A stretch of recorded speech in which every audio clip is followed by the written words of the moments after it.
तो रात के 9 बज चुके हैं, बल्कि 2 मिनट ऊपर हो चुका। और जैसा कि आपके साथ डेली रात 9 बजे मुलाकात का हमारा सिलसिला है, चलता रहता है और आज भी जारी रहेगा।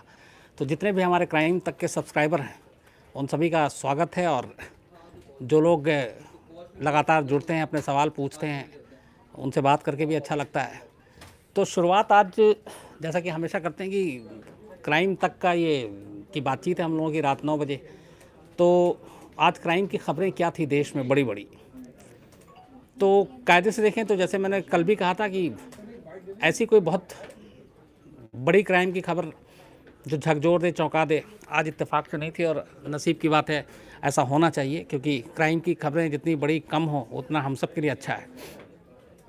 2-3 खबरें अलग अलग थी। एक चूँकि विजुअली बहुत रिच था, तो आपने देखा होगा कि कांवड़िए जो आजकल सीज़न चल रहा है, लगभग 1 महीने तक चलता है और पूरे नॉर्थ इंडिया में ये बड़ा पॉपुलर है।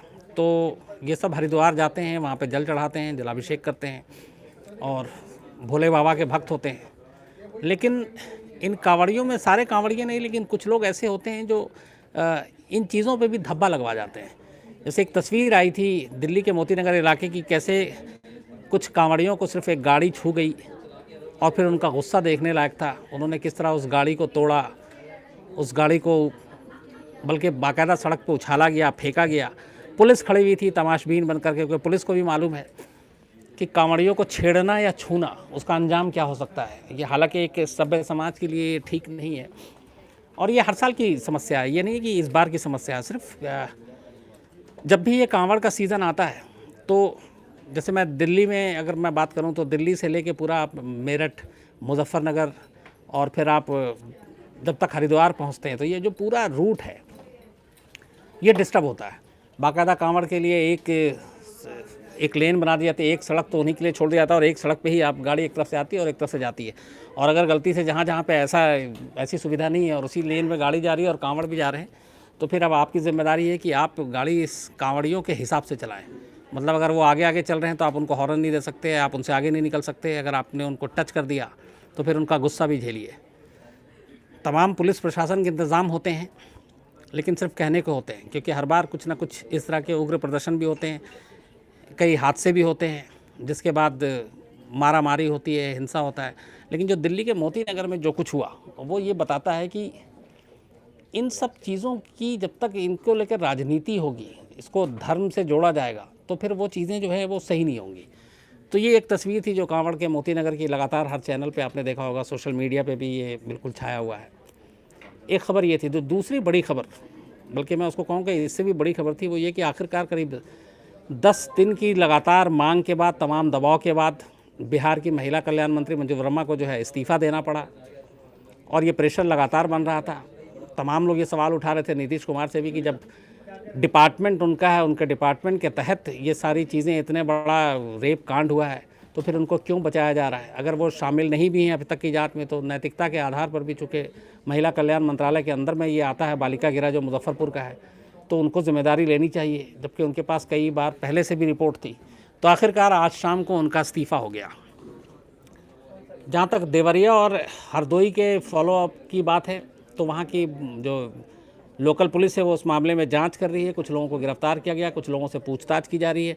और जो महिलाएं गायब थी देवरिया की, उनके बारे में ये भी टटोला जा रहा है कि कहीं वो यूपी से होते हुए दिल्ली और दिल्ली से होते हुए कहीं विदेश तो नहीं भेज दिया गया ह्यूमन ट्रैफिकिंग में। तो ये सारी जांच चल रही है। उधर जो मेन एक्यूज्ड ब्रजेश ठाकुर मुजफ्फरपुर कांड का है, उसको जब आज अस्पताल से कोर्ट ले जाया जा रहा था, तो उसने बाकायदा कहा कि वो जो महिला कल्याण मंत्री हैं उनके पति के साथ उनकी दोस्ती थी, बातचीत करता था। जो सीबीआई ने कॉल डिटेल खंगाले, उससे भी पता चला कि वो उसके दोनों की फ़ोन पे बातचीत होती थी। उसने ये भी कहा ब्रजेश ठाकुर ने कि वो राजनीति में दखल रखता था, बहुत सारे नेताओं से उसकी जान पहचान थी। हालांकि उसका ये भी कहना था कि वो कांग्रेस पार्टी भी ऑफिशियल ज्वाइन करने जा रहा था, लेकिन क्यों नहीं कर पाया ये सब चीज़ें पता नहीं। और इसी दौरान उसके ऊपर कुछ लोगों ने गुस्से में जो है वो स्याही भी फेंकी ब्रजेश ठाकुर पे।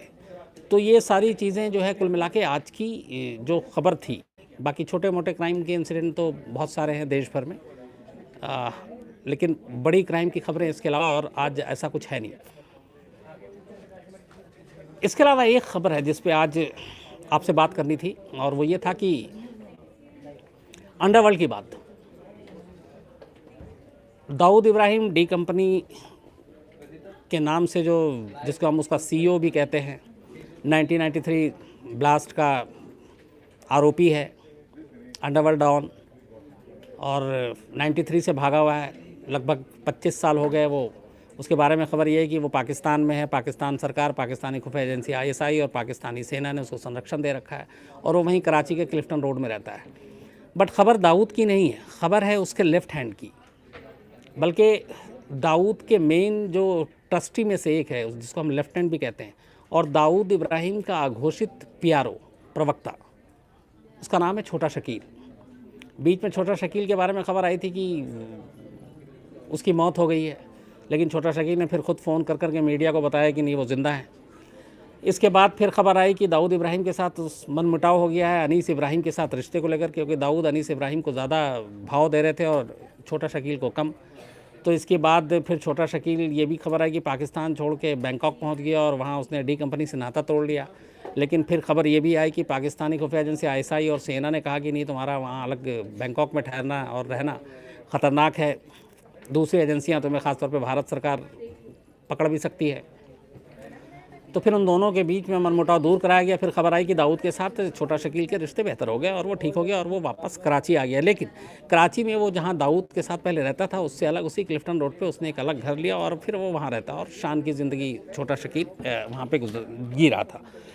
लेकिन खबर ये नहीं कि छोटा शकील की आपको पूरी कहानी से बताऊँ। एक छोटा शकील के बारे में बड़ी खबर ये आई है कि छोटा शकील के बारे में हम जब भी बात करते हैं तो छोटा शकील का एक ही चेहरा है जो बहुत पहले का है।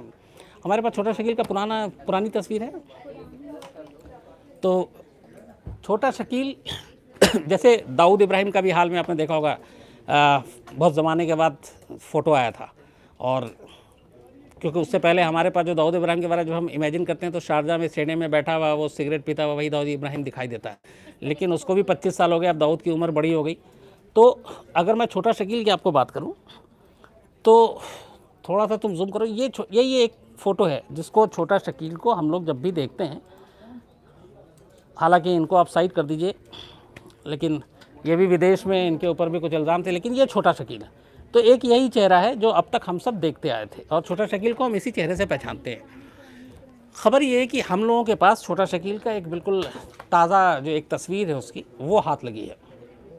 बट इस तस्वीर को आप तक हम पहुंचाते और दिखाते कि ये छोटा शकील बिल्कुल अब वो है, क्योंकि वो जो तस्वीर दिखाई आपको 93 की थी। लेकिन अब जो नई तस्वीर आई है, इसको पहले जो हमारी एजेंसियां हैं, जो पुलिस है, इन लोगों ने भी इसको कंफर्म किया है कि हाँ, ये छोटा शकील ही है और ये इसकी सबसे ताज़ा फ़ोटो। दीपक, मैं ये चाहूँगा कि तुम एक बार, ये है तो ये छोटा शकील की जो 93 की इमेज थी जो हम लोग पहले देखते थे वो, और अब ये छोटा शकील की लेटेस्ट फ़ोटो। तो ये तस्वीर हाथ लगी है। और जो हमारी एजेंसियां हैं, ये भी बताऊं कि ये तस्वीर सिर्फ ऐसा नहीं कि हम कंफर्म नहीं करके, मतलब सिर्फ कहीं से किसी ने भेजा और हम आपको दिखा रहे हैं। बाकायदा पुलिस ने और बाकी एजेंसियां ने इसको कंफर्म किया कि ये छोटा शकील ही है और छोटा शकील की ये तस्वीर है। तो अब तक दाऊद कैसा दिखता था ये हमने आपको कुछ दिन पहले दिखाया था, उसकी तस्वीर आई थी नहीं।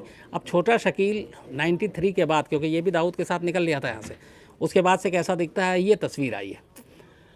अब सवाल ये कि छोटा शकील है क्या। दाऊद के बारे में तो हम लोग बहुत सारी बातें करते हैं। दाऊद के जितने भी बिजनेस हैं, अब दाऊद इब्राहिम सिर्फ एक अंडरवर्ल्ड डॉन नहीं रहा है। दाऊद इब्राहिम अब एक तरह की पूरी एक कंपनी चलाता है, इसीलिए उसको डी कंपनी का CEO कहते हैं। चाहे वो म्यूज़िक इंडस्ट्री हो, पायरेसी हो, सट्टा हो, आपका रियल एस्टेट का बिज़नेस हो, गोल्ड का हो, डायमंड का हो, ऐसे तमाम धंधों में डी कंपनी इन्वॉल्व है। और उसके जो धंधे हैं, न सिर्फ UAE में, दुबई में, लंदन में, साउथ अफ्रीका में, बल्कि कई अफ्रीकी देश में भी है। और वो अलग अलग नाम से, अलग अलग कंपनियां जो चलाता है वो अलग अलग नाम से चलाता है। दुबई में बाकायदा बहुत सारे ऐसे प्रोजेक्ट हैं जो रियल एस्टेट के, जो दाऊद के हैं, और वहाँ पे बाकायदा वो बड़े बड़े बिल्डिंग अपार्टमेंट्स बनाता है और बेचता है। और उसमें ये भी था कि हिंदुस्तान के कई बड़े नाम आए थे कि उनका भी अपार्टमेंट और फ्लैट है उस बिल्डिंग में। बट ये सारा काम वो वाइट करके करता है, मतलब जो लोकल बड़े चेहरे होते हैं उनको अपने साथ मिला लेता है और उनको आगे रख के ये सारा बिजनेस करता है। तो छोटा शकील इस पूरे बिजनेस जो दाऊद का एम्पायर है, कायदे से इसकी देखरेख करने वाला, उसका पूरा फाइनेंस, उसका बिजनेस कैसे आगे बढ़े, ये सारी चीज़ें छोटा शकील करता है। और छोटा शकील का दाऊद पे बहुत ट्रस्ट है और दाऊद छोटा शकील को बहुत मानता है। तो जो उसका पूरा बिजनेस है, जो फाइनेंस है, वो सारी चीज़ें छोटा शकील देखता है। इसके अलावा जो मुंबई में आप उगाही की बात करें, चाहे फिल्म इंडस्ट्री हो या फिर पायरेसी म्यूज़िक या ये सारी चीज़ें, ये भी छोटा शकील के ही ज़िम्मे है सारा काम। लेकिन गड़बड़ ये हुई थी कि भी पहले एक ज़माने में अबू सालेम, आपको याद होगा, अबू सालेम को पुर्तगाल से डिपोर्ट किया गया था और वो मुंबई 93 ब्लास्ट में इस वक्त ऑर्थर रोड जेल में बंद है मुंबई में। अबू सालेम पे ये इल्ज़ाम था, अभी हाल में संजू फिल्म भी आई थी, उसमें कहानी एक बार फिर ज़िंदा हुई कि जो संजय दत्त को AK-56 राइफ़ल दिया गया था, वो राइफ़ल लेकर ट्रक में अबू सालेम ही गया था संजय दत्त के घर। ये बाकायदा दस्तावेज़ है, कोर्ट के हियरिंग में भी है और फैसले में भी है। तो उसी सिलसिले में अबू सालेम को गिरफ़्तार किया गया था और अबू सालेम जेल में। लेकिन अबू सालेम से भी एक वक्त छोटा शकील की लड़ाई हुई थी, क्योंकि अबू सालेम धीरे धीरे दाऊद के करीब जा रहा था और छोटा शकील को ये बात पसंद नहीं थी। तो खैर उसके बाद अबू सालेम का भी झगड़ा हो गया, दाऊद से अलग हो गया और फिर वो भाग गया और पुर्तगाल पहुंचा और फिर वहाँ से यहाँ आया। तो डी कंपनी से उसका फिर बाद में वास्ता नहीं रहा। लेकिन उसके बाद छोटा शकील का डी कंपनी में सब कुछ ठीक ठाक चल रहा था। तभी दाऊद के जो भाई अनीस इब्राहिम है, उसके साथ थोड़ी सी फिर अनबन हो गई, क्योंकि दाऊद ने थोड़ा अनीस इब्राहिम को बढ़ावा देना शुरू किया। जो अंडरवर्ल्ड की खबरें नज़दीक से जानते हैं वो जानते हैं इस बात को। तो बिज़नेस में, डिसीज़न लेने में, ये सारी चीज़ों में अनीस इब्राहिम को थोड़ा ज़्यादा महत्व दिया जाने लगा और ये बात कहीं ना कहीं फिर छोटा शकील को खटकने लगी। और कहते हैं इसी बात पे अनीस इब्राहिम और छोटा शकील में हमेशा अनबन हुई, लड़ाई होती रहती थी और इसको लेकर दाऊद भी परेशान था। फिर बात यहाँ तक पहुँची कि छोटा शकील लगभग डी कंपनी से अलग हो गया था। हालांकि फिर बाद में अब ये है कि छोटा शकील वापस जो डी कंपनी में जुड़ गया। लेकिन एक चीज़ मैं ये, चूँकि फ़ोटो एजेंसी ने और तमाम लोगों ने पुष्टि कर दी है, आज मैं इस खबर के लिए पुष्टि करने के लिए पुलिस से और एजेंसियों से तो हमने करवा लिया, लेकिन मैंने कोशिश की थी कि खुद छोटा शकील से हम लोग बात करें और पूछें कि क्या ये तस्वीर छोटा शकील की है, वो कैसे दिखते हैं। तो ये छोटा शकील हालांकि कॉल कम उठाते हैं, वापस भी कर देते हैं। अब मैं कोशिश करूंगा कि एक बार सिर्फ अगर इस फ़ोटो के बारे में पुष्टि करने के लिए वो कुछ बात कर सके। तो मैंने छोटा शकील को नंबर मिलाया और मैं ये भी बता दूं कि क्राइम तक के जो लोग हैं, अगर उनको मैं बताऊं कि हाँ ये छोटा शकील खुद हैं कि नहीं है,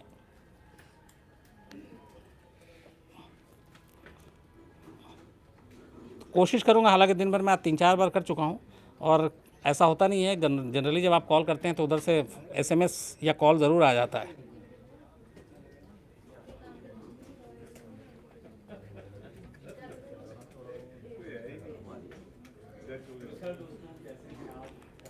लेकिन इस नंबर पे अभी कोई आवाज़ ही नहीं आ रही। एक दूसरा नंबर भी है,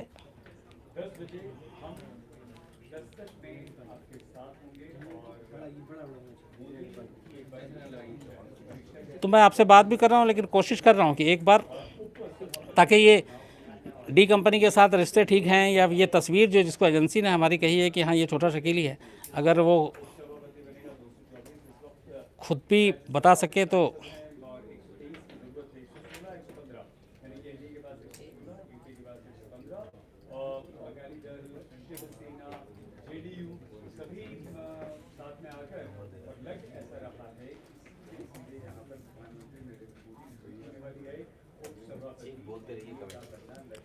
मिलाने की कोशिश कर रहा हूँ। देखिए रिंग भी जारी है। हालांकि एक बात बताऊं कि बहुत कम होता है कि जब वो मीडिया का फ़ोन जो है छोटा शकील पहले उठा ले। जनरली वो फिर काट के दोबारा करते हैं या फिर SMS कर देते हैं और फिर आपको जो भी है आप बात कर सकते हैं फ़ोन। तो मैंने इस हैसियत से ये फ़ोन मिलाया कि डी कंपनी में अगर वाकई कोई अघोषित प्रवक्ता है, PRO है, तो वो छोटा शकील ही है। तो डी कंपनी के बारे में कुछ सवाल है, अगर वो उठाते हैं और बात होती है। घंटी जा रही है लगातार, लेकिन उठाया नहीं, काट दिया। हो सकता है जब तक हम बात करें फिर से शायद कॉल आ जाए या SMS आ जाए। लेकिन आपके उसके नंबर कैसे हैं और क्या कर रहे हैं, India declare this person as a terrorist? Saurabh साहब, ऐसा कुछ नहीं है। ये सारे नंबर हमारे पुलिस के पास है, सीबीआई के पास है, एजेंसी के पास है, सबके पास है, और सब बात भी करते हैं, उन्होंने पता भी है कहाँ है। लेकिन पाकिस्तान के साथ हमारा ट्रीटी नहीं है और पाकिस्तान गवर्नमेंट कभी कहती नहीं है खुलकर, जबकि दुनिया को मालूम है कि पाकिस्तान में ये लोग कहाँ हैं। तो ऐसा कुछ नहीं है। और जब भी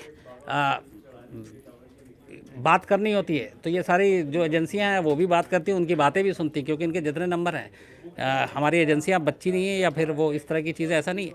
वो सारी रिकॉर्डिंग भी होती है और इनकी बातचीत भी सुनी जाती है। इसलिए ये लोग हमेशा नंबर भी बदलते रहते हैं और कई बार अलग अलग कंट्री के जो सिम है वो यूज़ होता है, लेकिन लोकेशन क्या होता है ये सब जानते हैं। तो खबरें जो होती हैं, जैसे अंडरवर्ल्ड की होगी, अब उसमें से कुछ अगर चीज़ें हैं तो मीडिया को राइट है वो खबरें पता करना और निकालना, और इसलिए जब भी इस तरह की चीज़ें होती हैं तो हम लोग कंफर्म करके या बात करके कोशिश करते हैं। और बहुत बार तो ये पुलिस और एजेंसियां ही नंबर दे देती हैं और उन्हें भी पता है कि कौन कौन से नंबर हैं, तो इसमें कोई ऐसी बात नहीं होती है। तो लेकिन कोशिश यही थी कि हम पूछें, हम पुख्ता करें, लेकिन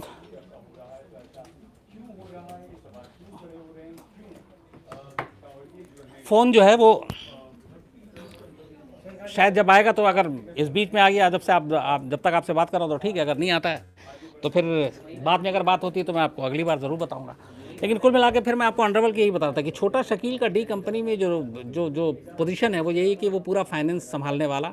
और अब ये पता नहीं, क्योंकि दाऊद के बारे में लगातार ये भी खबर आ रही है कि दाऊद बहुत बीमार रहता है, दाऊद के बहुत सारी बीमारियां हैं और वो एक्टिवली बहुत ज़्यादा इन्वॉल्व नहीं है। तो क्या अब दाऊद अपना जो सारा साम्राज्य है वो अपने भाइयों के हवाले करेगा, या फिर छोटा शकील जैसे जो उसके ट्रस्टी हैं उनका क्या रोल होगा? इन सब को लेके भी डी कंपनी के अंदर से खबर अंडरवर्ल्ड से आती रहती है। तो वो हम लोगों को अभी चूँकि सारे बाहर ही हैं, हिंदुस्तान में तो है नहीं, तो अब देखना ये होगा कि ये लोग आगे जब होता है तो उसमें क्या चीज़ें आती हैं। तो फ़िलहाल छोटा शकील के बारे में यही हमने कोशिश की, लेकिन अगर अपडेट होगा तो मैं आपको अपने क्राइम तक के जो व्यूवर है उनको ज़रूर बताऊंगा। और एक बार फिर बीच में आप लोगों से रिक्वेस्ट यही है कि जिन लोगों ने अभी तक क्राइम तक सब्सक्राइब नहीं किया वो ज़रूर करें और अपने तमाम जानने वालों को भी कहें। और एक डॉक्टर ईशान भारद्वाज का मैंने एक मेल देखा आज और मुझे बहुत खुशी हुई। सबसे पहले उनका आज बर्थडे है, तो many happy returns of the day. और डॉक्टर ईशान भारद्वाज आप हमेशा अच्छे रहें, सेहतमंद रहें, खुश रहें। और आपने जो इतना सारा प्यार भेजा है क्राइम तक के लिए, उसके लिए दिल से शुक्रिया। और मैं कोशिश करूंगा, हालांकि आज भी आपका जो मेल आया उसमें आपका नंबर नहीं है, वरना आपसे मैं अभी इस वक्त बात करता आपसे फ़ोन मिलाकर। लेकिन आप अपना नंबर ज़रूर भेजिए और आपको जन्मदिन की दिल से शुभकामनाएं। और आप लोग बहुत अच्छा काम कर रहे हैं, इसी तरह अपना काम करते रहें। सवाल आ रहे हैं। पहला एक सवाल है मार्तंड गुप्ता का कि सर स्टिंग की क्या प्रिपरेशन होती है? क्या कभी ऐसा हुआ है कि स्टिंग करते वक्त सामने वाले को पता चल गया?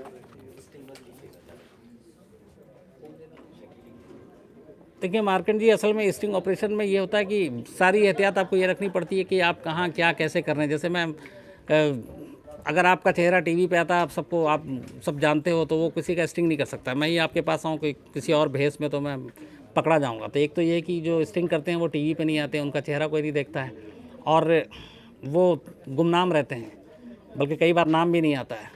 और थोड़ा सा बहुत एहतियात बरतनी पड़ती है क्योंकि स्टिंग में रिस्क हमेशा होता है। अब जैसे अंडरवर्ल्ड की ही बात मैं करूँ, अंडरवर्ल्ड को लेकर कई बार कोशिश हुई कुछ ऐसे लोगों के स्टिंग करने की, लेकिन उसमें रिस्क बहुत ज़्यादा था।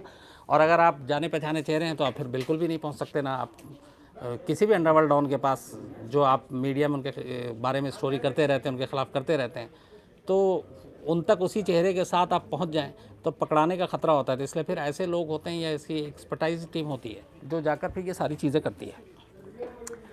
तो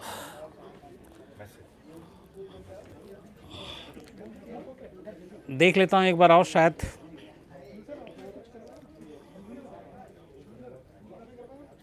नहीं अभी भी नहीं आया, मैं यही कोशिश कर रहा था। तो मैं कोशिश फिर भी करता रहूँगा कि छोटा शकील से बातचीत हो जाए और एक बार ये कंफर्म हो जाए कि जो तस्वीर मैंने आपको दिखाई छोटा शकील की। और अभी इससे पहले जो सवाल किया था, ऐसा नहीं, हमेशा जो है मीडिया के लोग भी बात करते रहते हैं और मैं खुद कई बार छोटा शकील से बात कर चुका। और कोई ऐसी खबर होती है, अगर जैसे बीच में दाऊद इब्राहिम के मरने की खबर आई थी, दाऊद इब्राहिम के और चीज़ों की खबर आई थी, तो वो सारी चीज़ें जो है कंफर्म करने के लिए कोई ना कोई एक डी कंपनी का इस तरह का प्रवक्ता हो जिससे आप बात करें। तो अघोषित प्रवक्ता छोटा शकील, और छोटा शकील जैसे एक मैं आपको इंसिडेंट सुनाऊं कि जब ये बाहुबली पार्ट 2 रिलीज़ हुई थी, तब उस जिस दिन ये रिलीज़ हुई फ्राइडे को, उससे एक दिन पहले थर्सडे की बात है, थर्सडे क्यों याद है मैं आपको आगे बताऊंगा, बड़ी तेज़ी से खबर उड़ी थी कि दाऊद इब्राहिम की मौत हो गई है। अब हम सारे परेशान थे कि कंफर्म कैसे करें, यहाँ की जो एजेंसियाँ थी वो भी कंफर्म नहीं कर पा रही थी, फिर सब ने अपने अपने घोड़े दौड़ाए, अपने अपने सोर्स ने से बात करने हमने शुरू की। छोटा शकील फ़ोन नहीं उठा रहे, लगातार फ़ोन कर रहा था तो उठा ही नहीं रहा। तो करीब रात 9 बजे के आसपास छोटा शकील का फ़ोन आता है, तो ये क्या क्या बात है, आज हिंदुस्तान से बड़े फ़ोन आ रहे हैं मेरे पास, सारे जो हमारे मीडिया से फ़ोन आ रहा है, क्या हो गया क्या हो गया। तो मैंने कहा यहाँ पे ऐसी ऐसी खबर उड़ी हुई है, तो ये क्या सच है। तो बोला देखो इस वक्त मैं जो है मैं इस वक्त बाहुबली पार्ट 2 देख रहा हूँ। तो मैंने कहा बाहुबली पार्ट 2, मैंने कहा वो तो कल रिलीज़ होगी। तो बोला वो हिंदुस्तान में कल रिलीज़ होगी, हमारे पास तो आज रिलीज़ हो चुकी है। तो मैंने कहा कहाँ देख रहे, कौन से सिनेमा हॉल में। तो मुझे लगा कि इस चक्कर में शायद शहर वहर का नाम बता दे भाई, लेकिन उसने कहा कि मैं अपने घर में अपने होम थिएटर में देख रहा हूँ। तो मैंने कहा आप घर में कैसे देख रहे हो, तो फिल्म रिलीज़ ही नहीं हुई, ये भी कल होनी है। तो फिर वो हंस के बताते हैं कि ये आप लोगों के लिए नहीं होती, कि हमारे पास सारी चीज़ें पहुंच जाती हैं। फिर मैं अपने सवाल पे आया, मैंने कहा कि ऐसे ऐसे दाऊद इब्राहिम के मरने की खबर आ रही है। तो उसका छोटा शकील का जवाब था कि यार एक बात बताओ, अगर भाई मरा होता तो मैं अपने घर में बैठ के बाहुबली पार्ट 2 देख रहा होता। तो फिर उसमें यकीन नहीं आ रहा, तो ये लो ऑडियो तेज़ करता हूँ। फिर उसने तब तक, चूँकि मैंने भी नहीं देखी थी बाहुबली पार्ट 2, लेकिन उसके जो धुन और वो थे कुछ पता था, तो ऑडियो जब तेज़ हुआ तो सुनाई दिया मुझे, हाँ लगा कि अरे तो बाहुबली चल रही है फिल्म। तो फिर उसके यही लाइन थी कि अगर वो मरा होता तो मैं यहाँ पे बैठ के फिल्म नहीं देख रहा होता। तो इस तरह की चीज़ें, ऐसी कई बार बातें होती है, तो हम लोग फिर बात करते हैं और पूछते हैं, कंफर्म करते हैं और कोशिश करते हैं कि जो भी वो बता सके आप तक पहुँचा सकें। और ये कोई वैसा नहीं है कि छुपी हुई चीज़ें होती है सारी, अगर हम लोग जो बात करते हैं वो ऑलरेडी सब टैप होता है। तो ये दिल्ली पुलिस हो या बाकी जो एजेंसियाँ लगी हुई, उन्हें भी पता होता है कि किस नंबर से क्या कॉल गया और कौन बात कर रहा है। लेकिन सवाल ये है कि आप क्या बातें कर रहे हैं और किस चीज़ पे बात कर रहे हैं, ये माने रखता है। तो हम लोग अपने पेशे से बंधे हुए हैं, पेशे की जो मजबूरी है आप लोगों तक खबरें पहुंचाना, आप लोगों तक जानकारी पहुंचाना, उसके लिए तमाम तरह के लोगों से दुनिया में बात करनी पड़ती है। और उसमें से एक अंडरवर्ल्ड डॉन भी है और अंडरवर्ल्ड के लोग भी हैं। तो ये बात करना, लेकिन ख़बरों के लिए बात करना, मुझे लगता है कि उसमें गलत नहीं है। हाँ, अगर आप ये छुपाते हैं एजेंसियों या पुलिस से कि आपने बात की और उसका लोकेशन पता है या उसके बारे में बहुत इंपॉर्टेंट जानकारी आपके पास वो नहीं दे रहे हैं, तो फिर वो एविडेंस एक्ट में आता है और वो किसी भी उसके ख़िलाफ़ है, मतलब कानून के, तो वो नहीं करना चाहिए। बट छुपाने की नौबत हम लोग को इसलिए नहीं आती कि जो हम बात करते हैं हमें पता है कि मैं तो सुन ही रहा हूँ, साथ में बाकी भी कई सारी एजेंसियों के जो कान हैं वो भी सुन रहे हैं, तो इसलिए फिर इसमें कोई मुश्किल या दिक्कत नहीं आती है। हाँ, तो sir do you threatening sometimes, एक सवाल पूछ रहे हैं हमारे। हाँ, एक बात तो यही है, बाद में तो थोड़े छोटा शकील ठीक ठाक हो गए थे, लेकिन एक बार बुरी तरह से डरा दिया था, कई दिन तक डरा हुआ था। एक बार एक ऑडियो आया था, बहुत पहले तो हम लोगों ने शो बनाया था, तब वीडियोकॉन टावर में दफ्तर हुआ करता था, और वो करीब 2 घंटे का शो था। मैं और मेरे साथी दीपक शर्मा, हम दोनों शो कर रहे थे, एंकरिंग कर रहे थे दोनों, और सारा पैकेज चला था। तो उसमें एक चीज़ ये हुआ था कि छोटा शकील से जो बात की थी वो ऑन एयर दिखा दिया था। अच्छा, छोटा शकील ने बाद में हमें पता चला कि जब वो फ़ोन पे बात करता है तो ये कहता है कि अगर आपको ये दिखाना है टीवी पे, ऑन एयर दिखाना है, तो आप पहले हमें बता दो, और अगर नहीं बताते हो और जो हम वैसे ही बात कर रहे हैं वो ऑन एयर दिखाओगे तो फिर गड़बड़ है। तो उस दिन गलतफहमी ये हो गई कि ये बात बताना ही भूल गए कि इसको ऑन एयर कर रहे हैं कि नहीं कर रहे हैं, और वो बातचीत शुरू हो गई। और वो पूरी बातचीत में बहुत सारे ख़ास बात थी जो बहुत सारी ब्रेकिंग न्यूज़ टाइप की थी, तो वो ऑन एयर चला गया। तो जब ऑन एयर गया तो वो भी बैठ के देख रहा था टीवी, शो ख़त्म होता है, उसके बाद फ़ोन आ जाता है, उसके बाद ये आता है कि ठीक नहीं किया। तब बहुत ज़्यादा मतलब बातचीत कम होती थी, बड़े मुश्किल से छोटा शकील बात करता था। अब तो खैर सारे मीडिया से बात होती है। तो फिर वो धमकी आ गई कि ये तुमने ठीक नहीं किया, ये ब्रीच ऑफ ट्रस्ट है, जो हमने बात की थी उसको तुमने टीवी पे दिखा दिया, तो अब संभल के घर जाना, और दिल्ली में भी हमारे सारे शूटर रहते हैं। तो बस इतना लाइन ही काफ़ी था अपना होश जो है वो गुम करने के लिए। उसके बाद फिर 2-3 दिन के बाद बीच में एक और पड़ा, फिर बोला कि ऐसा ऐसा नहीं है छोटा शकील भाई, ऐसे मत डराया करो, धमकाया करो। वो अनजाने में हो गया, हमें लगा कि आपसे बात हो गई थी कि इसको ऑन एयर करना है, वरना जानबूझ के नहीं किया। तो इस तरीके से बातचीत ख़त्म हुई, वरना ये तो है कि पहुँच तो कहीं भी हम सभी जानते हैं। आजकल 5-5, 10-10 हज़ार रुपये में शूटर मिल जाते हैं, तो आप किसी को भी सुपारी दोगे वो गोली मार के निकल देगा। तो इस तरह की धमकियाँ बहुत सारे लोगों को भी मिली है, बट ये होता है कि धमकी जब देते हैं तो फिर आप डरते भी हो, और कई बार इसका अंजाम बहुत बुरा होता है। जैसे आप जेडे मामले में ले लीजिए, जो मुंबई का क्राइम रिपोर्टर थे, बहुत सीनियर, और हालांकि उसमें ये कहानी दूसरी आई थी जेडे में कि वो अंडरवर्ल्ड में ही डबल क्रॉस वाला मामला चल रहा था कि एक तरफ डी से भी कंपनी से बात हो रही थी और एक तरफ छोटा राजन से ही बात हो रही थी।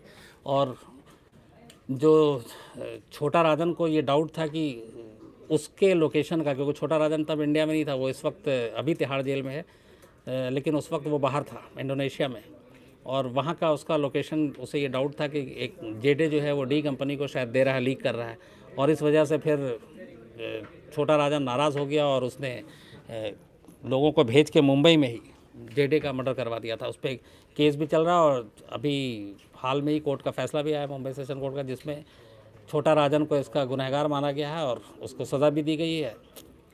तो ऐसी चीज़ें भी होती रहती हैं डबल में। दर्शक पूछना चाह रहे हैं कि जब अनीस और शकील की कुछ मतभेद हुए थे पीछे, तमाम मीडिया के लोगों ने बात भी की उनसे, तो क्या आपकी बात हुई थी उस समय? कोई साइडलाइन कर दिया गया था जब अनीस और शकील के, एक ने किसी ने पूछा कि जब मतभेद हुआ था तो उन दोनों में वो हुआ था और क्या मेरी बात हुई थी? बिल्कुल हुई थी। मैं दो चीज़ों पे, मतलब लास्ट मेरी जो बात हुई थी, एक तो नहीं, आखिरी जो बात हुई थी वो ये हुई थी कि कुछ छोटा शकील के मरने की खबर आ गई थी कि छोटा शकील, अच्छा उसमें हुआ भी कि ये करीब 3 महीने पुरानी बात है, छोटा शकील के मरने की खबर आई बड़ी तेज़ी से, और इसको थोड़ी हवा मिली क्योंकि छोटा शकील के जो 2-3 नंबर थे वो सारे नंबर स्विच ऑफ आने लगे, और आप कॉल करो तो जवाब नहीं, जबकि ऐसा होता नहीं। छोटा शकील जनरली आपको व्हाट्सअप या SMS कर देते हैं या फिर कॉल बैक करता है वो, लेकिन जब ऐसा हुआ नहीं तो लगा कि हाँ शायद कुछ ऐसा हो गया है कि वो मारा गया। तो लेकिन ठीक है, अभी ईद से पहले अचानक छोटा शकील का मैसेज आता है, सभी जो मीडिया में जितने लोग बात करते हैं ईद का विश करने के लिए, तो लगा कि चलो छोटा शकील के बारे में जो गलत है वो खबर गलत है। उससे पहले जब इन दोनों के बीच अनबन की बात आई थी तब भी बात हुई थी, जब दाऊद इब्राहिम के मरने की खबर आई थी तब भी बात हुई थी छोटा शकील से, 2 बार, ये लास्ट और आखिरी खुद छोटा शकील के मरने की खबर को लेकर तब बात हुई थी। तो उसका वो हमेशा ही कहता है कि मेरा भाई के साथ कोई नाराज़गी नहीं है, कोई रिश्ते ख़राब नहीं है, आप मीडिया वालों की कहानियाँ होती हैं, ऐसा होता है वैसा होता है, और हम में सब एकता है, हम एक हैं और भाई हैं, हम सब हैं। ये लगातार, मतलब वो कभी डी कंपनी के खिलाफ मीडिया में आज तक छोटा शकील ने कभी कोई स्टेटमेंट दिया ही नहीं है। सर एक आदित्य पंत का सवाल है, थ्रेटनिंग कॉल से फैमिली पे क्या असर पड़ता है? आदित्य का सवाल है कि थ्रेटनिंग से फैमिली पे क्या असर पड़ता है। यार फैमिली पे असर तो बहुत ज़्यादा पड़ता है, इसलिए कोशिश ये होती है कि फैमिली को आप बताओ ही मत, क्योंकि अगर आप बताओगे तो फिर वो कुछ करने नहीं देंगे। तो इसलिए कई ऐसी खबरें होती हैं या कई ऐसी चीज़ें होती हैं, कई बार ऐसा शूट पे हम लोग को जाना होता है जहाँ पे मालूम है कि रिस्क है, बट फैमिली को नहीं बताते, उनसे छुपा लेते हैं। कई, मतलब जहाँ पे ख़तरा ज़्यादा होता है, क्योंकि आप एक तो शूट पे जा रहे हो, ऊपर से फैमिली को आप बता रहे हो, और फैमिली को बता के जा रहे हो तो वो आप जब तक लौट के नहीं आते वो हर पल डरे रहते हैं, या इस तरह की धमकियाँ आती है, फ़ोन आती है और आपने उनको बता दिया तो फिर ये भी कि ये मत करो, इस तरह की खबरें मत करो, क्राइम रिपोर्टिंग छोड़ दो, रात को अकेले मत आओ, दफ्तर मत जाओ, तो ये सारी चीज़ें होती है। सर एक सब्सक्राइबर है, उन्होंने बोला है sir who is the most powerful don, Dawood? और एक सब्सक्राइबर ने पूछा कि who is the most powerful don. तो असल में हम लोगों ने जो अंडरवर्ल्ड का नाम सुनना शुरू किया और डॉन का, तो ये उस ज़माने से है जब, मतलब जब हम लोग शायद छोटे थे तब हाजी मस्तान का नाम हुआ करता था कि हाजी मस्तान सबसे बड़ा डॉन। उससे पहले एक साउथ इंडियन वर्धा राजन, जो असली में जो डॉन की परंपरा शुरू हुई और अंडरवर्ल्ड की, वो वर्धा राजन, जो एक चेन्नई के बहुत बड़ा क्रिमिनल टाइप था, जो मुंबई पहुंचता है और वहाँ मजदूर यूनियन से वो नेता बनता है और नेता के बाद डॉन बनता है, और फिर वर्धा राजन के बाद हाजी मस्तान आता है, हाजी मस्तान भी डॉन बनता है, और फिर उसके बाद ये सारे जो दाऊद वाऊद थे यहाँ सब हाजी मस्तान के आस्तीन से ही निकले हैं। लेकिन फिर जैसे जैसे वक्त बीतता है तो सबसे जो बड़ा एक डॉन का जो ऑरा होता है, वो जो मकाम जो मिलता है और जो वो दाऊद इब्राहिम को मिलता है। तो अंडरवर्ल्ड की अगर हम बात करें सबसे बड़ा डॉन कौन है, तो पावर के हिसाब से, पैसे के हिसाब से, तो वो नो डाउट फिर दाऊद इब्राहिम ही कहलाता है। सर एक अंकित दुबे है, वो पूछ रहे हैं कि नमस्कार ताहिर भाई, धमकी वमकी के बीच आपको नहीं लगा कि मैं मतलब गलत फंस गया हूँ, रिपोर्टिंग छोड़ने का आपने कभी सोचा नहीं इस डर की वजह से? अंकित भाई पहले तो नमस्कार। आपने कहा धमकी वजह से कभी डर लगा या मैं छोड़ दूं, ऐसा नहीं है, मैंने कहा पहले भी इंसान हूँ, मुझे भी डर लगता है, कई बार मन किया, लेकिन जो मैं कर रहा हूँ, जो जर्नलिज्म या क्राइम रिपोर्टिंग, इस पेशे के अलावा मुझे ईमानदारी से और कुछ आता नहीं है। मुझे नहीं लगता कि कोई मुझे क्लर्क की भी नौकरी कहीं देगा। तो जब कुछ और आता नहीं है और कुछ कर नहीं पाऊँगा तो फिर इसी में किसी तरह से रह लो, डर लो, पर कर लो। पर धीरे धीरे जैसे जैसे मैं थोड़ा इसमें एक्सपीरियंस होता गया, लंबा वक्त गुजरा, तो ये जो डर है वो धीरे धीरे धीरे निकलता गया। फिर ये भी यकीन हो गया कि देखो मरना तो है, तो हर एक का टाइम लिखा हुआ है, डेट लिखा हुआ है, तो फिर डर के क्या हो सकता है, कई लोग घर में बैठे हुए ही मर जाते हैं। तो अगर बाहर ही मौत लिखी है तो बाहर ही होगी, नहीं होगी तो नहीं होगी। सर एक नीरज सिंह है, वो बोल रहे हैं सर जब अमेरिका लादेन को पाकिस्तान में जाके मार सकता है तो हिंदुस्तान दाऊद को क्यों? कौन है? सर नीरज सिंह। नीरज सिंह आपका ये कि अमेरिका लादेन को जाके मार सकता है पाकिस्तान में, तो हिंदुस्तान दाऊद को क्यों नहीं? अनऑफिशियली एक दो बार ये कोशिश की है। मैं आपको ये सच बता रहा हूँ, ये कहानी नहीं है, ये फैक्ट है। हमारी एजेंसी ने, खुफिया एजेंसी हमारी रॉ है, उसने ये अटेम्प्ट किया, पाकिस्तानी लोगों को भी कुछ इन्वॉल्व करके, कुछ अपने लोगों को भेजकर बाकायदा कराची में सेम वैसी ऑपरेशन करने का, जैसा एबटाबाद में ओसामा बिन लादेन के साथ यूएस सेवी नील ने किया था। लेकिन एक बार कहते हैं कि बहुत करीब भी पहुंच गए थे, पर नाकामी हाथ लगी। दो अटेम्प्ट, जहाँ तक मतलब जो मेरे सोर्स जिन्होंने बताया, जो सीबीआई में हैं और जो रॉ में हैं, दो ऐसे अटेम्प्ट, दो ऐसी कोशिशें हुई थी, पर वो दोनों नाकाम हो गई। और इसमें जोखिम इसलिए बहुत होता है कि फिर आपके जो भी लोग वहाँ पे ऑपरेशन में हैं, वो समझ लीजिए कि अनऑफिशियल है। अगर वो पकड़े जाते हैं, मारे जाते हैं, तो हमारी गवर्नमेंट क्लेम नहीं कर सकती। उसकी वजह ये है कि फिर आप बहुत सारे गैर कानूनी तरीके से ही ये सारा काम होना है। अगर ओसामा बिन लादेन को जिस तरीके से मारा गया था, आप उसमें सोचिए कि जो यूएस सेवी नील के जो हेलीकॉप्टर वहाँ पहुँचे थे 3, एक तो क्रैश कर गया था स्पॉट पे, 2 वापस चला गया। तो अगर वो पकड़ा जाता तो अमेरिका उनको फिर बचा नहीं सकता था इंटरनेशनल कोर्ट में भी, इसलिए कि आपने दूसरे देश की सीमा में अवैध रूप से एंट्री मारी है, तो ये दिक्कत आती है। बट 2 अटेम्प्ट हम लोगों ने किया, और हो सकता है हम लोग अभी बात कर रहे हैं और ऐसी कोई और प्लानिंग भी चल रही हो, क्योंकि आजकल ये कोई असंभव चीज़ नहीं है किसी दूसरे मुल्क में जाकर ऑपरेशन करना और अपने दुश्मनों को मार गिराना या उसको पकड़ के ले आना। तो होप कि ऐसा हो और ऐसे ही किसी ऑपरेशन के ज़रिए दाऊद यहाँ तक आ जाए। सर एक सवाल है कि कभी आपकी दाऊद से बात हुई है? नहीं, बस मेरी एक क्राइम रिपोर्टर के नाते एक सबसे बड़ी तमन्ना यही कि मैं एक बार दाऊद से बात करूं या दाऊद का इंटरव्यू करूं, लेकिन आज 18 साल तो हो गए। उसके दाएं बाएं के सारे लोगों से बात हो गई और सारे लोगों ने वादा भी किया 50 बार। जैसे छोटा शकील ही है, अभी तो पता नहीं फ़ोन नहीं उठा रहे, हो सकता है वो क्राइम के इंडिया के सारे चैनल के शो देखते हैं, और हो सकता है अब तो क्राइम तक भी देख रहा हूँ। तो अगर देख रहा हो तो फिर ये भी कह सकता हूँ कि कई बार वादे किए हैं उन्हें कि इंटरव्यू कराएंगे, लेकिन हुआ नहीं। लेकिन मैं होपफुल हूँ कि एक दिन ज़रूर करूँगा। सर अबू सलीम की लड़ाई क्यों हो गई थी दाऊद से? अबू सलेम की लड़ाई इसलिए थी पैसे को लेकर, और उस लड़ाई की वजह डायरेक्ट दाऊद इब्राहिम नहीं था, बल्कि अबू सलेम और छोटा शकील था। अबू सलेम एक तरह से जब डी कंपनी में आया तो बहुत बड़ा नाम नहीं हुआ करता था, वो जो जैसे छोटे मोटे गुंडे टाइप नहीं होते हैं, तो वैसे ही था वो। और ख़ास बात ये थी कि वो आज़मगढ़ के उस इलाके से था जहाँ दाऊद के कुछ रिश्तेदार भी थे। तो मुंबई आया, फिर किसी ने कहा लड़का तेज़ है, काम पे रख लो, तो दाऊद के गैंग ने काम पे रख लिया। लेकिन उसी पैरेलल उसके लगभग उस वक्त छोटा शकील की भी इमेज थी। तो अब इन दोनों में ये था कि भाई के नज़दीक कौन जाएगा, वहाँ से झगड़ा शुरू हुआ। फिर ये भी कहते हैं कि छोटा शकील ने बहुत कान भरे अबू सलेम को लेकर दाऊद के, फिर दाऊद भी उससे दूर हो गया। तो ये हमेशा माना जाता है कि डी कंपनी से बाहर निकालने में अबू सलेम को छोटा शकील का हाथ है। सर एक सवाल है कि जब दाऊद इंडिया में था तो उसको उस टाइम पे क्यों नहीं पकड़ा गया? एक सवाल है कि दाऊद जब इंडिया में था तो उस वक्त क्यों नहीं पकड़ा गया? 93 तक दाऊद यहाँ था। जहाँ तक मुझे याद है, दाऊद इब्राहिम फरवरी या मार्च 1993 में इंडिया से दुबई गया था, और मार्च में 93 मुंबई सीरियल ब्लास्ट हुआ था। जब तक दाऊद इंडिया में था, दाऊद के ऊपर एक भी टेररिस्ट से जुड़ा हुआ कोई मुकदमा नहीं था। और अगर उस वक्त स्मगलिंग छोड़ दें, जो डी कंपनी असल में जब शुरुआत हुई थी तो उसने हाजी मस्तान के काम को आगे बढ़ाते हुए शुरुआत की थी। गोल्ड स्मगलिंग, उस वक्त सोना वोना की तस्करी बहुत होती थी, आपने फिल्मों में देखा होगा।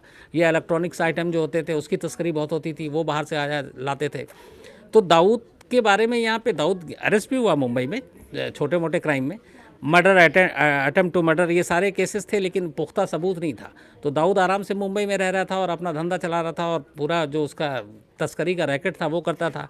लेकिन जैसे ड्रग्स या ह्यूमन ट्रैफिकिंग, ये सब चीज़ें नहीं थी। तब दाऊद इब्राहिम ने जो हाजी मस्तान की परंपरा थी या वरदराजन की, कि गोल्ड स्मगलिंग करना, इलेक्ट्रॉनिक चीज़ें, टीवी, वीसीआर, ये उस ज़माने वो ये धंधा हुआ करता था, जिसकी यहाँ पे एक्साइज बहुत ड्यूटी लगती थी और वो लोग स्मगल करके यहाँ मंगाते थे, उनकी सारी सेटिंग हुआ करती थी कस्टम में। तो इवन दाऊद के जितने मुंबई के बड़े बड़े स्टार, उनके साथ उठना बैठना था, घूमता था, शारजा में ओपनली मैच देखता था। और तब उसको गिरफ्तार करने की ऐसी कोई बहुत बड़ा केस भी नहीं था कि जो एजेंसियाँ हैं, मुंबई पुलिस को ज़रूरत पड़ती। दाऊद तो वांटेड तब हुआ जब 93 ब्लास्ट हुआ और उससे वो पहले निकल गया यहाँ से दुबई, फिर वो दुबई से पाकिस्तान गया। तो जब वो चला गया उसके बाद ये 93 ब्लास्ट होता है और उसके बाद उसका नाम आता है, तब वो वांटेड होता है। अगर वो 93 ब्लास्ट के बाद भी इंडिया में होता और ना पकड़ा जाता तब सवाल गंभीर था, लेकिन ऐसा था नहीं। जब तक दाऊद इंडिया में रहा उसके खिलाफ टेररिज्म का कोई मामला नहीं था। उसके जाने के बाद ही 93 हुआ और उसके बाद उसका नाम शामिल हुआ। सर, दाऊद के ऊपर 93 बम ब्लास्ट का आरोप है, शकील का उसमें कितना हाथ? शकील, जो भी डी कंपनी का रोल है उसमें शकील जो बराबर का हिस्सेदार है। मैंने जैसे आपको कहा कि फाइनेंस शकील संभाल रहा है, मैनेजमेंट, मैन पावर इधर से उधर करना, मतलब उसका राइट हैंड। तो अगर दाऊद जिन जिन चीज़ों में इन्वॉल्व है उसमें छोटा शकील है, उसके खिलाफ 93 से जुड़े हुए कई मामले हैं। जैसे ये भी है, कहते हैं कि जो दुबई में सारी मीटिंग हो रही थी मेमन बंधु ने जो की थी, टाइगर मेमन, जो इस पूरे 93 ब्लास्ट का मेन एक्यूज़ माना जाता है, जिसकी वजह से 93 ब्लास्ट हुआ और जिसमें बल्कि कहते हैं कि दाऊद सेकंड था, सेकंड इन कमांड। पहला जो आइडिया आया था वो टाइगर मेमन का था, क्योंकि बाबरी मस्जिद कांड के बाद उसका मुंबई में ऑफिस जला दिया गया और वो गुस्से में था, बदला लेना चाहता था और उसी ने कहा था कि मैं मुंबई में तबाही लाऊंगा। और फिर उसने पैसे भी लगाए और फिर जब दुबई में मीटिंग होती थी जिसमें पाकिस्तानी खुफिया एजेंसी ISI के लोग भी होते थे, तो वहाँ से फिर दाऊद की एंट्री होती है। दाऊद अपने लोग, चूँकि टाइगर मेमन के पास इतना मैन पावर और इतना बड़ा वो नहीं था और दाऊद ऑलरेडी स्मगलिंग के धंधे में था, तो उसे पता था कि RDX कैसे जाएगा, कौन लेकर जाएगा, किस कस्टम अफसर से उसकी सेटिंग है। तो वो सारी चीज़ें जो वो उसने की, वो सारी बातें शकील जानता है, इसलिए शकील उसमें उसका राजदार है पूरी तरीके से।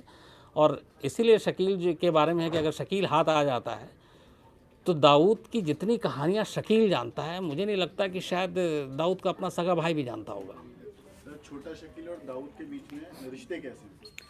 अब जो खबर आ रही है, छोटा शकील और दाऊद के रिश्ते अच्छे हो गए हैं। पहले मनमुटाव था अनीस इब्राहिम की वजह से, वर्चस्व की वजह से, दखल की वजह से, लेकिन अब खबर यह है कि रिश्ते अच्छे हैं। लेकिन हाँ, एक बस दूसरी खबर ये है कि पहले वो जहाँ दाऊद के बिल्कुल करीब और साथ रहता था, अब थोड़ा अलग, कराची के क्लिफ्टन रोड में वो अलग घर में रहता है।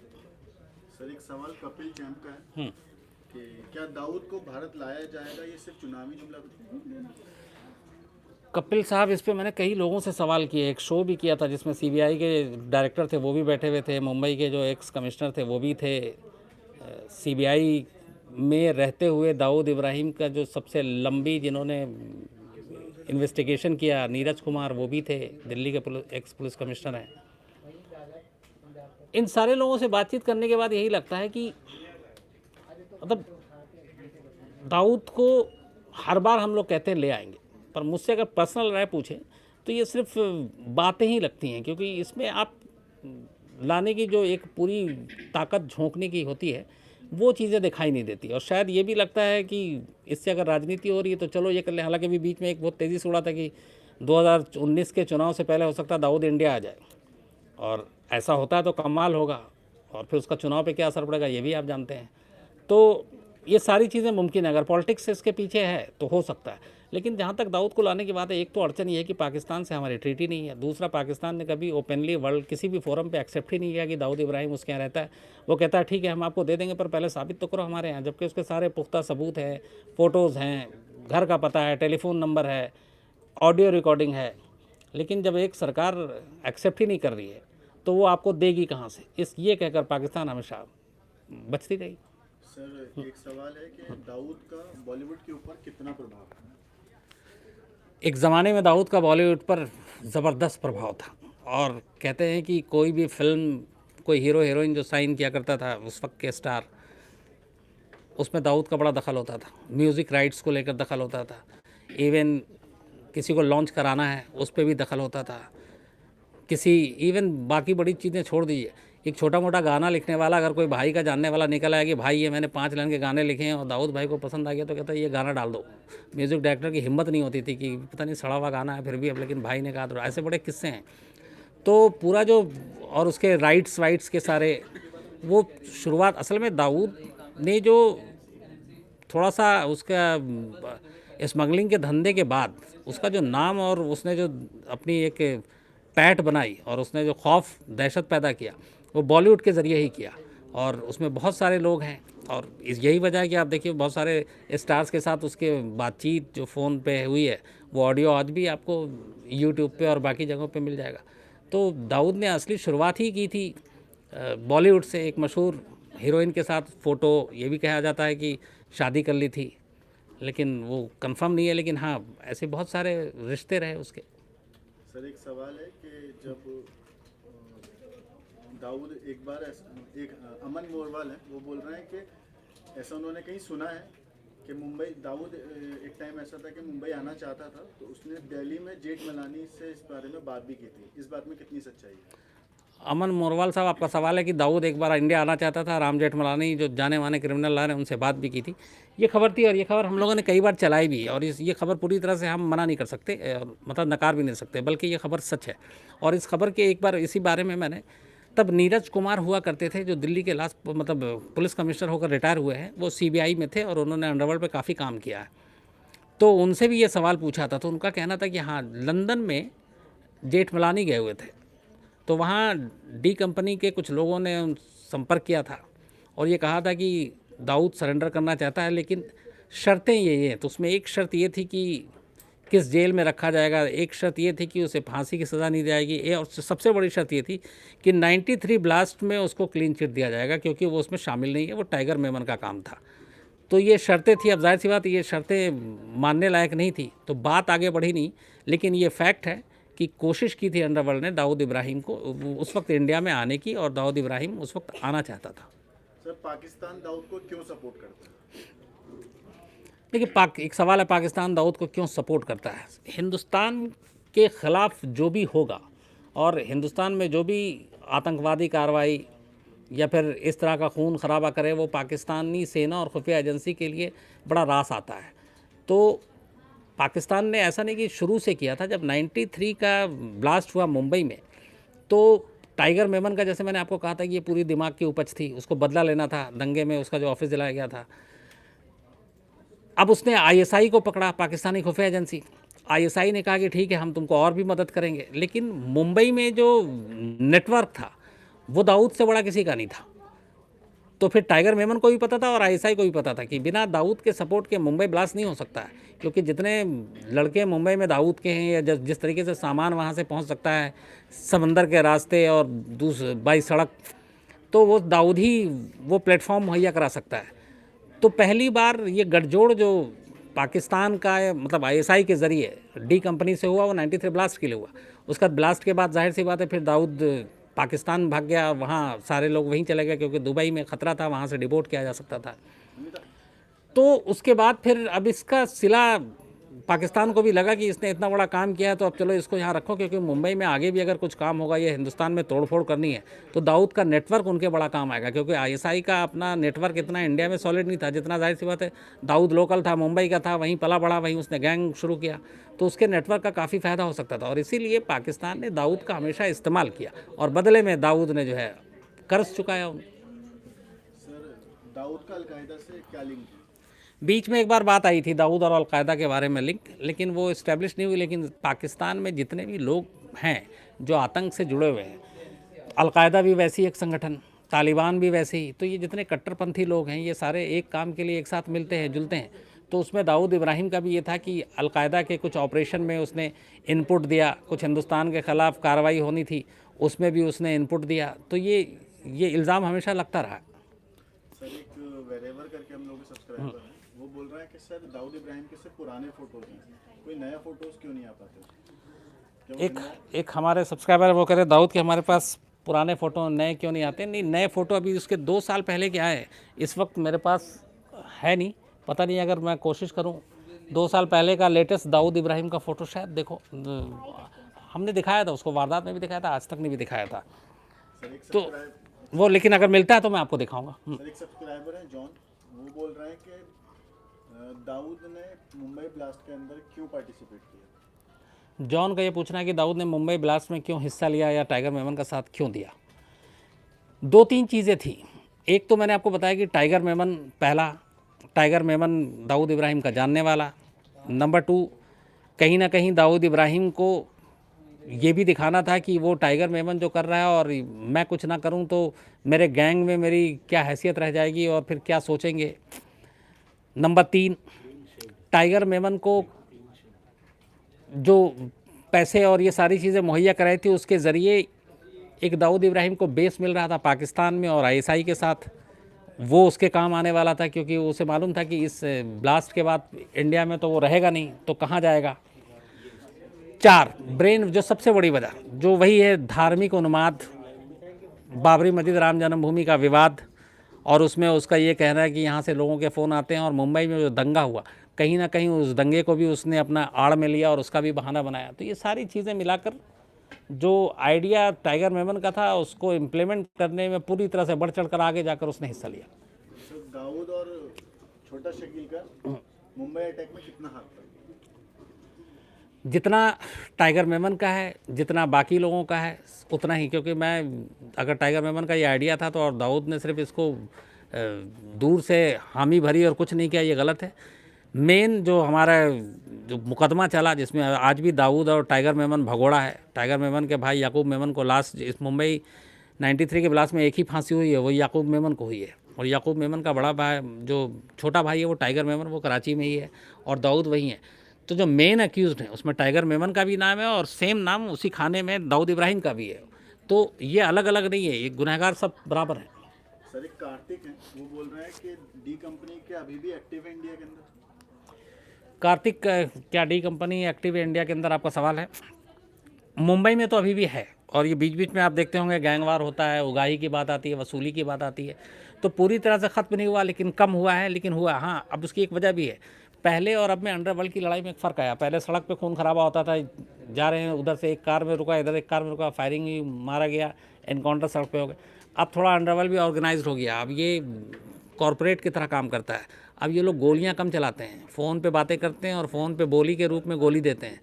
और उसके बाद इनका जो धंधा है वो अब रियल एस्टेट हो गया है, म्यूज़िक राइट्स हो गए हैं, फिल्म राइट्स हो गए हैं, सेटेलाइट राइट्स हो गए हैं, अलग अलग तरीके से राइट्स लेते हैं, धमका के लेते हैं, दुनिया को पता नहीं चले, कागज़ पे रिटर्न में लेते हैं। तो अब ये पूरी तरह से एक कॉरपोरेट जैसे घराना काम करता है, अंडरवर्ल्ड भी उसी तरीके से काम कर रहा है। इसीलिए अब ये थोड़े से, पहले जैसे हमें इमेज आती थी सड़क में गुंडे जा रहे हैं, गोली मार दी, ये क्रिमिनल हैं, ये गैंगवॉर चल रहा है, अब वैसा नहीं होता। अब सब कुछ बड़े सिस्टमाइज तरीके से होता है, लेकिन एक्टिव अभी भी है। सर एक सवाल और है कि आप इस तरह ऑनलाइन लाइव दाऊद के बारे में और डी कंपनी के बारे में बात कर रहे हैं, आपको अंदर से डर नहीं लग रहा। लाइव बात कर रहा हूँ डी कंपनी और अंडरवर्ल्ड के बारे में। देखिए टीवी पे भी ये बात करते हैं, लेकिन यहाँ पे ये है कि एक थोड़ा सा आज मैंने सोचा कि अगर अंडरवर्ल्ड के लोग भी देख रहे हैं, सुन रहे हैं, तो हमारी एक खबर की पुष्टि करनी थी, उसके लिए बात कर रहा था। और दूसरा कि बात करने के लिए ज़रूरी है कि देख हर एक का अपना अपना पेशा होता है। मेरा पेशा है क्राइम रिपोर्टिंग, तो क्राइम से जुड़ी हुई जो भी चीज़ है, खबर है, वो मैं आप तक पहुंचाऊं। तो उसके लिए ज़रूरी है कि उससे पहले मैं उन लोगों के बारे में जिनके बात कर रहा हूं उनके बारे में मैं कंफर्म हूं, सही जानकारी लूं, और वो जानकारी अगर उनसे भी मिल रही है तो उनसे भी लूं। तो ये पेशे की मजबूरी भी है और पेशे की ईमानदारी भी यही है। तो मुझे नहीं लगता कि बात करने में बुराई है या फिर बात करने में डरना चाहिए। सर विष्णु खन्ना का एक सवाल है जी, कि दाऊद के मरने के बाद कौन सा सबसे ज़्यादा स्ट्रॉन्ग कंटेंडर होगा उसकी जगह लेने के लिए। विष्णु खन्ना का सवाल है कि दाऊद की मौत के बाद कौन उसकी गद्दी लेगा या कौन मजबूत दावेदार है। जो है उलझा हुआ है इसलिए कि दाऊद ने अभी तक पत्ते खोले नहीं कि उसका उत्तराधिकारी कौन होगा। हालांकि इसमें एक और चीज़ बताऊं, जो मैं छोटा शकील, अनीस इब्राहिम, एक जो मुंबई में कास्कर, इकबाल कर, ये सब तो वो तो जेल में हैं, बाकी इन सब के बारे में जानते हैं। ये जो है ना कि कौन लेगा, ये अजीब है। अब हो सकता है जो ले तो वो फिर एज ए CEO ही कोई लेगा जो कॉर्पोरेट तरफ, इस टाइप का नहीं अंडरवर्ल्ड और ये वो। उसकी वजह ये कि जो दाऊद इब्राहिम के अपने जो, अच्छा मुझे लगा कि छोटा शकील का फ़ोन नहीं है, जो अपने बच्चे हैं, जो बेटा बेटी है, वो सब लंदन और वहाँ से पढ़ाई लिखाई की है, और मतलब सुना कि पढ़ने लिखने में बहुत अच्छा तेज़, और उनका अपना बिज़नेस मतलब बिज़नेस मैनेजमेंट का भी एक खबर है कि कोर्स किया हुआ है। तो ये लोग जो आने वाले टाइम में आएंगे, मुझे नहीं लगता है कि ये डायरेक्ट अंडरवर्ल्ड और धमकी और खून खराबा जो दाऊद की विरासत में चला रहा वो होगा। वो एक जो नई खेप आएगी उसका दूसरा ही होगा। वो सब आपको एक बड़े बड़े बिजनेस घराने के उस टाइप के चेहरे के साथ, उसकी पहचान के साथ आपके सामने होंगे। गोली हाथ में नहीं होगी, शायद आईपैड और लैपटॉप होगा। सर, दाऊद को दाऊद बनाने के पीछे कौन? दाऊद को दाऊद बनाने के पीछे बहुत सारे लोग हैं, और उनमें से एक हाजी मस्तान भी है, जो अपने आप में बहुत बड़ा डॉन था। और फिर दाऊद के जो दाएं बाएं के लोग हैं, दाऊद के भाई हैं, वो सारे लोग। लेकिन दाऊद को तब तक ठीक था जब तक वो एक स्मगलर के तौर पे उसकी पहचान हुआ करती थी। लेकिन 93 ब्लास्ट ने दाऊद का चेहरा, और दाऊद जो, चूँकि ये वही दाऊद है जो कहता है मुझे मुंबई से बहुत प्यार है, लेकिन जिस मुंबई से प्यार, आप उसी मुंबई के सीने को छल नहीं कर रहे हो। मतलब 270-72 लोग मारे गए, सारे बेकसूर लोग बम ब्लास्ट में। तो ऐसा कौन सा प्यार था जिस शहर से इतना प्यार? कई बार दाऊद ने ये भी कहा कि मुंबई की याद आती है, वापस जाना चाहते हैं। जब इतना ही अच्छा, इतना ही प्यारा मुंबई था, तो उस मुंबई को के सीने को तुमने छलनी क्यों किया? तो ये सारी चीज़ें बेकार की हैं। कायदे से तो ये है कि 25 साल हो गए, मुंबई के लोगों को आज भी इंतज़ार है कि उनके ज़ख्मों का हिसाब हो, और दाऊद इब्राहिम को कानून की दहलीज पर ला के खड़ा किया जाए, और हिंदुस्तानी कानून में जो भी सज़ा है वो सज़ा मिलनी चाहिए। ये है। सर, कहते हैं कि एक सवाल है कि कहते हैं कि कोई भी बचपन से जुर्म मुजरिम नहीं होता है। दाऊद के साथ ऐसा क्या हुआ था कि वो जुर्म के रास्ते पे चला? एक सवाल है कि बचपन से कोई मुजरिम नहीं होता, दाऊद के साथ ऐसा क्या हुआ कि मुजरिम होता? दाऊद के साथ ऐसी कई कहानियाँ जुड़ी हुई हैं। एक कहानी जो आती है वो ये है कि दाऊद के जीजा जी का मर्डर हो गया था, और दाऊद ने जो पहला खून किया था वो उसी मर्डर का बदला लेने के लिए किया था, और उससे पहले छोटी मोटी कई चीज़ें हुई थी। लेकिन शुरुआत यहाँ से हुई थी कि एक अपनी फैमिली के कत्ल का बदला लेने के लिए उसने कत्ल किया, और फिर वो उसके बाद आगे बढ़ता ही गया। तो सर, एक सवाल और है। दाऊद की जो एक बहन है हसीना पारकर, उसकी क्या सच्चाई है? एक सवाल है, दाऊद की बहन है हसीना पारकर, है नहीं, अब वो थी। दाऊद की बहन हसीना पारकर की मौत हो चुकी है, और हाल में अभी एक फ़िल्म भी आई थी हसीना पारकर के ऊपर। और मुझे याद है मैं 2007 या नहीं 9 में मैं हसीना पारकर से एक ही बार लाइफ में मिला हूँ।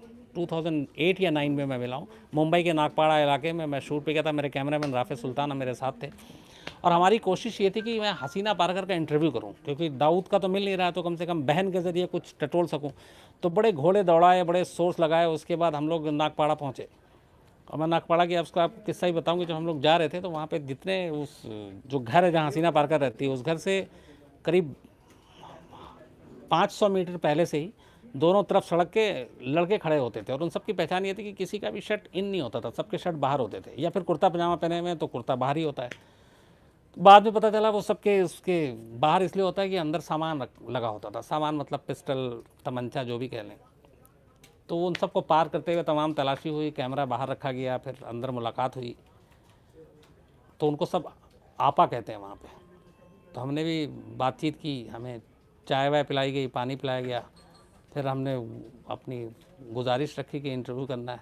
तो बड़ी, हालांकि बहुत प्यार से और माफ़ी के साथ कि कैमरे पे नहीं आ सकते, और हमने आज तक कभी इंटरव्यू नहीं दिया है, और ये नहीं देंगे।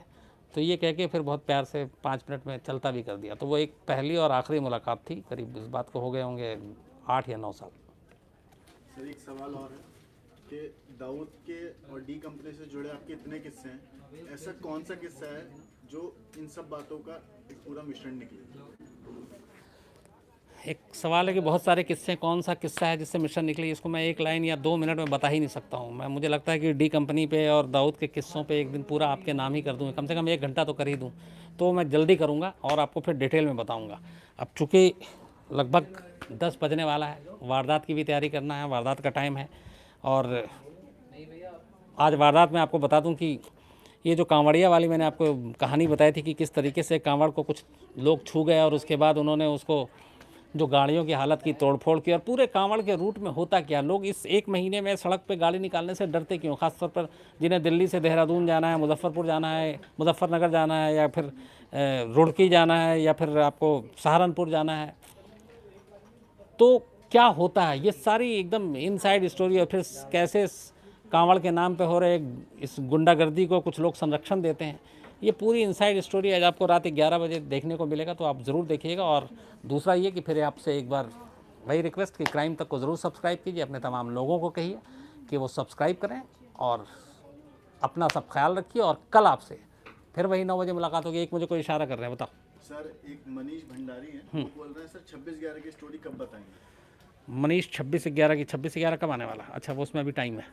मनीष, मैं आपको 26/11 की पूरी स्टोरी बहुत जल्दी बताऊंगा। कल मैं आपको दिन भी बता दूंगा कौन से, क्योंकि बहुत सारी ऐसी फरमाइश आई हुई है कहानियों की, तो एक लिस्ट बना रहा हूँ कि उसको शुरुआत कहाँ से करें सिलसिलावार।